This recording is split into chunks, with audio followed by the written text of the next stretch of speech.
This is a teardown of a Psion Teklogix HU3006 battery charger for portable barcode readers.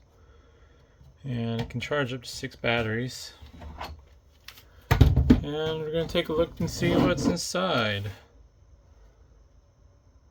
Don't know if that is of interest, but oh, look at all that info. So I'm going to take off the screws first to remove the top cover. Although I need to switch to a number 2 Phillips. These 2 screws, or 4 screws I guess, I believe are holding in the power supply. But we'll find out.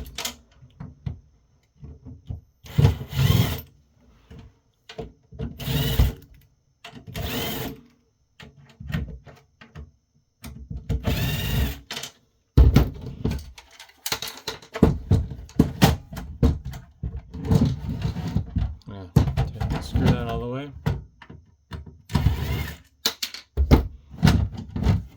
Or that one.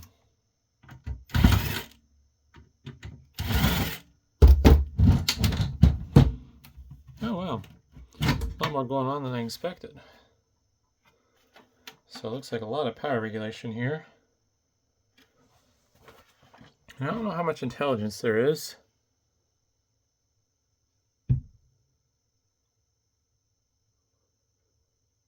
Just kind of zooming around. Oh, there's the brains. That's upside down. Got a Motorola chip there.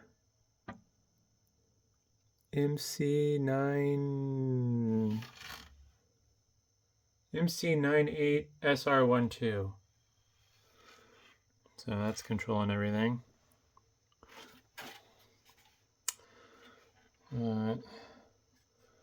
A handful of screws around here, otherwise this is, oh, there's some screws there as well.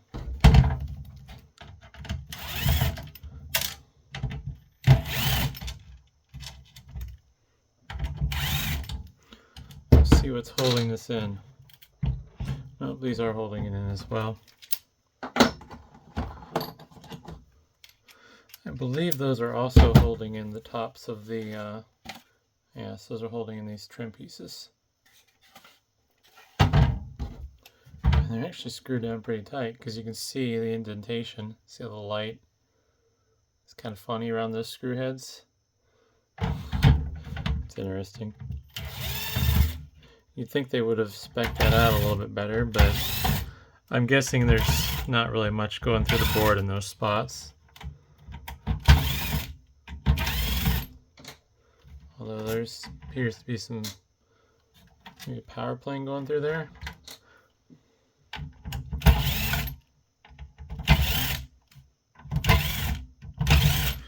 My assumption is the top side of the board is going to be basically bare, but you don't know until you find out. Yeah, it's all bare. If anything, all this pattern here might be shielding. Little springy tabs for the battery contacts. But it's just a plastic cover at this point. Now we got the power supply.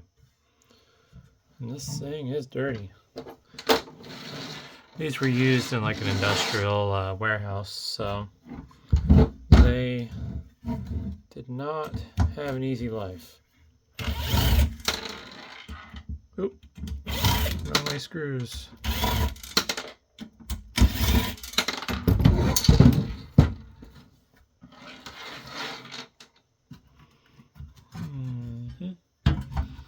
Disconnect this power supply here.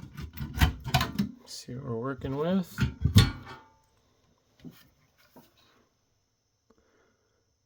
XP Power, model PUL200-13. Huh. So that 200 watt rating is only with a fan, otherwise it's rated 150. 15 to 18 volts at 10 amps. So apparently it's variable. That means it can be configured probably with that resistor right there. Not sure where the fan hookup is. Some labeling on the side there that I don't know if that's for control circuitry. Maybe this can be controlled over serial. But yeah, just your run-of-the-mill power supply. Yeah, I can't get that out. Shield's in the way, but otherwise the rest is pretty much empty. Let's see what the metal looked like if it weren't covered in dust. I don't even know if that's a year's worth of dust. I mean, it's probably like several years worth of dust, but I imagine this got dirty pretty quick. These little standoffs are kind of fun, although I'm not sure what they were doing.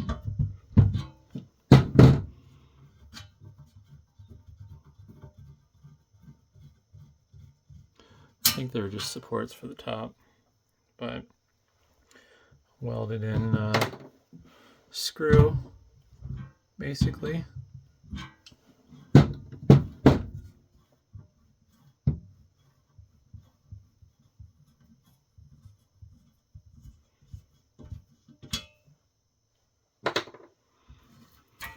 And then just got your connections for the power input. I might end up saving this one because this one's screwed in. And it's easy to remove. Just like that.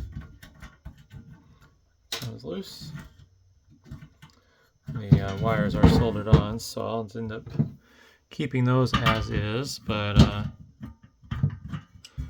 yeah, otherwise if I were to scrap this, like, this is probably 10 cents worth of copper at the most, so I'll throw it in the pile of components that I'll never use, and then when I die it's someone else's problem.